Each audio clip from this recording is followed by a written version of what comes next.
چلیں جی اس سے شروع کر لیتے ہیں. جناب علی خوش آمدید کہتے ہیں آپ کو. علماء کرام ہمارے ساتھ موجود ہیں. آپ نے خاکہ دیکھا ہے ابھی بعنوان صراط مستقیم ہمارا یہ سیگمنٹ ہوتا ہے اور اس میں خاکے کا عنوان تھا بھلائی. تو اس سیگمنٹ کے خاکے کے عنوان سے بھی اور ویسے بھی کچھ ایک دو دیگر سوالات بھی شامل کریں گے. جناب قبلہ علامہ لیاقت حسین ندوی صاحب تشریف فرمائے. سر خوش آمدید, ویلکم. بہت شکریہ. خیریت سے ٹھیک ٹھاک ہیں؟ جزاک اللہ خیر. جزاک اللہ. خوشی بھی بہت عرصے بعد آپ سے ملاقات کر کے. اللہ خوش رکھے آپ. جزاک اللہ جزاک اللہ. اور جناب علامہ لیاقت حسین ندوی صاحب کے ساتھ ساتھ جناب مولانا غلام رضا افغانی صاحب تشریف فرمائے. بہت شکریہ, بہت نوازش, تھینک یو. پہلے تو ایک مختصر بات اسی خاکے پہ کہ وہ اس میں دکھایا کس طریقے سے ایک کپل تھا جو کہ جس نے کبھی کسی کا بھلا نہیں سوچا, اچھا نہیں سوچا, اور بالآخر ان کو اپنا ہی کتنا ایک قریبی دوست دغا دے گیا. یہ عام طور پہ جب ایسا ہوتا ہے کسی کے ساتھ تو یہ ایسا انہوں نے کسی کے ساتھ غلط کیا اس لیے ان کے ساتھ غلط ہوا ہے نہیں, یہ تو ایک الگ موضوع ہے.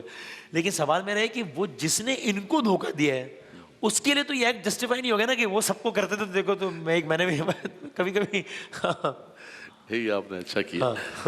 دیکھیں بسم اللہ الرحمن الرحیم, عمومی طور پر اس کے اندر پیغام یہی ہے کہ آپ اگر کسی کو دھوکہ دیں گے, کسی کے ساتھ دغا کریں گے تو مکافات عمل کے طور پر جو ہے آپ کے ساتھ بھی ہوگا. صحیح ہے. ہمارے یہاں فارسی کے اندر ایک مقولہ ہے, چا کن را چا درپیش.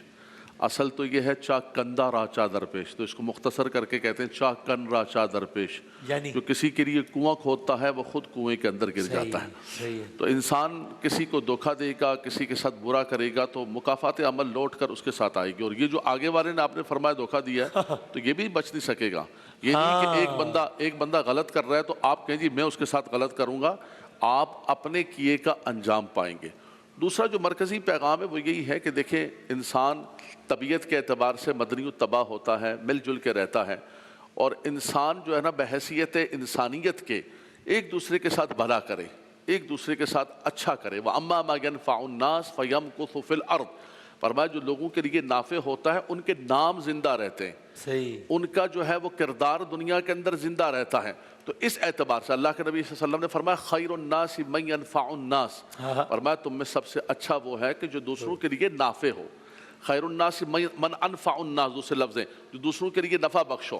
تو آپ اگر کسی کے ساتھ اچھا کریں گے, ارحموا من فی الارض یرحمکم من فی السماء, تم زمین والوں کے ساتھ اچھا کرو, مہربانی کرو, آسمان والے تم پر کرم اور مہربانی فرمائیں گے. اور انسان کی بھلائی یہی ہے کہ معاشرے کے اندر دوسروں کے حقوق ادا کرے. جہاں اللہ کے حقوق, ہم تسبیحات پڑھتے ہیں, کلمات پڑھتے ہیں, یہیں پر بات ختم نہیں ہوئی. وہ رب تبارک و تعالیٰ کے حقوق ہیں, رب کے بندوں کے حقوق. جیسے اس میں ذکر کیا گیا کہ والدین کو نہیں وہ پوچھ رہا ہے, رشتہ داروں کو نہیں پوچھ رہا ہے. اچھا یہ بھی ایک ٹرینڈ چل گیا کہ جن کا حق ہے, جن کا حق قرآن نے کہا, اسلام نے کہا, ان کو ہم چھوڑ کر نئے اجنبی دوست بنا رہے ہیں. اچھا ہمیں لگتا یہ ہے کہ شاید یہ ہمارے بہت پیارے دوست ہیں, یہ رشتہ دار بہت گندے بچے ہیں, ویری نوٹی, اور یہ جو آئے ہیں یہ جو نئے ہمارے بنے ہیں یہ بہت اچھے قسم کے لوگ ہیں. اور رشتہ داریوں کے اندر بھی ہم یہ کرتے ہیں, جیسے خاندان سے کوئی رشتہ آتا ہے نئے نئے پھپھو کا بیٹا ماں نئے یہ. اچھا وہ چونکہ دیکھے بھالے ہوتے تو ان کو ایسا لگتا ہے کہ حالانکہ حقیقت یہ ہے کہ ان کا اچھا ہے کہ برا ہے آپ کے سامنے. نئے بندوں کا کیا ہے کیا نہیں یہ تو پتہ کرتے کرتے, وہ پنجابی میں کہتے ہیں راہ پیا تے واہ پیا, یہ تو ٹائم لگتا ہے تب جا کے پتہ چلتا ہے. تو اس لیے اجنبیوں سے دوستی کرنے کے بجائے ان کے حقوق ادا کریں, ان کے ساتھ اچھا کریں کہ جن کے ساتھ اچھا کرنے کا رب تبارک و تعالیٰ نے حکم دیا ہے.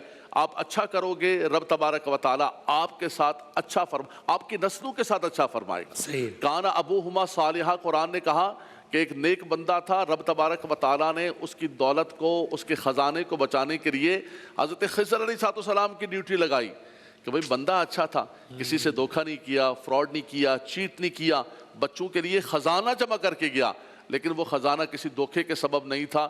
رب تبارک و تعالیٰ نے اس کی نسلوں کے اندر وہ باپ کی ہوئی نیکیوں کو منتقل کیا. تو آپ کی نیکی ضائع نہیں ہوگی, آپ کی نسلوں کے اندر اس کی برکات پہنچے گی. مناسب, بالکل صحیح, بالکل. لیکن ایک تو یہ تو عنوان آ گیا. کبھی ہم دیکھتے ہیں کچھ کہانیاں ایسی ہوتی ہیں, لوگ یہ شکوہ کرتے نظر آتے ہیں کہ بھائی اللہ گواہ ہے کبھی کسی کے ساتھ غلط نہیں کیا, کبھی حرام نہیں کھایا, لیکن دیکھیں جی مطلب حالات اتنے خراب ہیں, کھانے کو نہیں ہے, قرضہ چڑھ گیا, فلاں دیکھو اس نے کبھی جو ہے وہ حلال نہیں کھایا یہ, اور دیکھو مزے لگے ہوئے.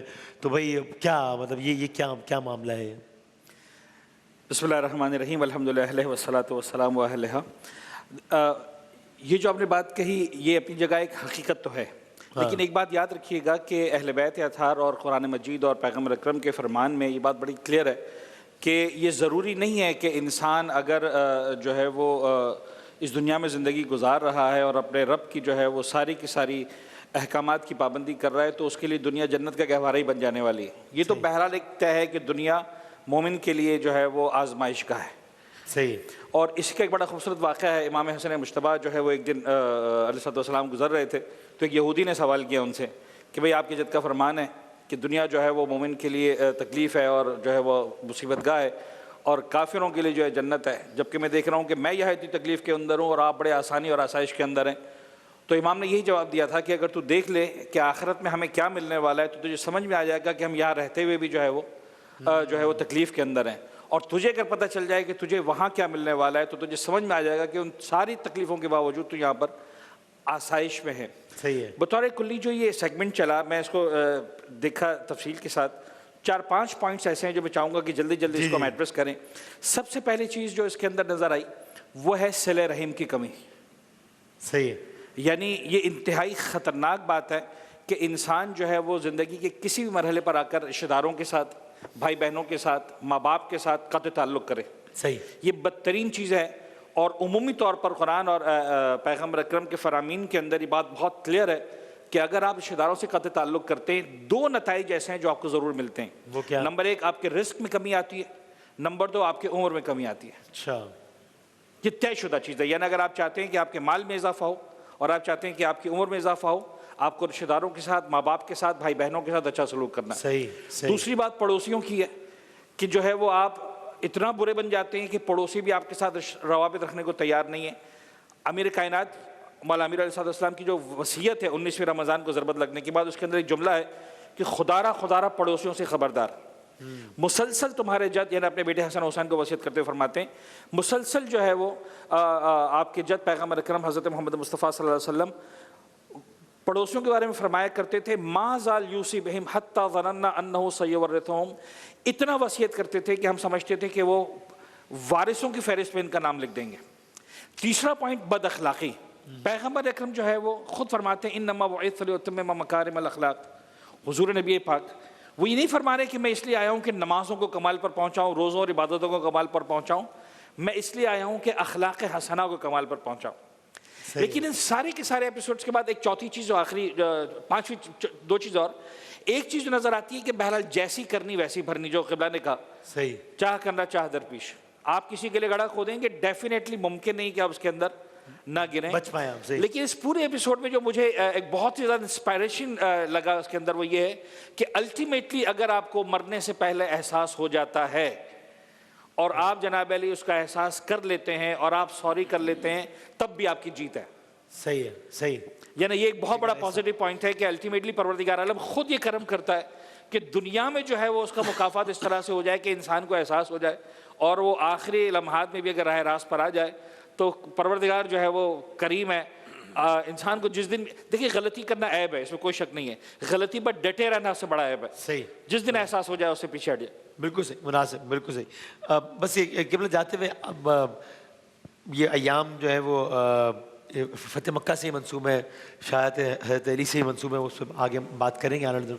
تو یہ آپ اس میں بتائیے گا یہ جو ہم فتح مکہ کی جو پوری داستان ہم سنتے ہیں اس کے پیچھے یہ ایک تو یہ واقعہ تو ہے اور اس کے پیچھے اور کیا، یعنی اس کے پیچھے سبق کیا چھپے ہوئے ہیں؟ یہ کس طریقے سے سرکار دو عالم نے وہ لوگ جن کے ہاتھوں اتنا پریشان ہوئے کہ ان کو مکہ ہی چھوڑنا پڑا، اب جب اللہ تعالیٰ نے آپ کو اس انداز سے فاتح قرار دیا کہ بالکل شان و شوکت اور منظر نامہ ہی الگ ہے، لیکن آپ نے سب کو بس لا تثریب علیکم اليوم. جی ہاں بالکل. فتح مکہ جو ہے ایک تو عقائد و جہاں صلی اللہ تعالیٰ علیہ وسلم کی جو جہد مسلسل ہے کہ 10 سال پہلے آپ مکہ مکرمہ کو اتنی مشکلات کے اندر چھوڑتے ہیں. مدینہ شریف کے اندر بھی بدر، احد، احزاب، ساری کی ساری خندق، ساری چیزیں واقع ہوئیں اور اس کے بعد صلح حدیبیہ جو لاسٹ چیز ہوئی اور اس معاہدے کو اتنی مشکل حالات کے اندر اور مشکل شرائط کے ساتھ کیا. لیکن صلح حدیبیہ کے ساتھ ہی رب تعالیٰ نے فرمایا انا فتحنا لک فتحا مبینا لیغفر لک اللہ ما تقدم من ذنبک وما تأخر وَيُتِمَّ نِعْمَتَهُ عَلَيْكَ وَيَهْدِيَكَ صِرَاطًا مُسْتَقِيمًا وَيَنْصُرَكَ اللَّهُ نَصْرًا عَزِيزًا.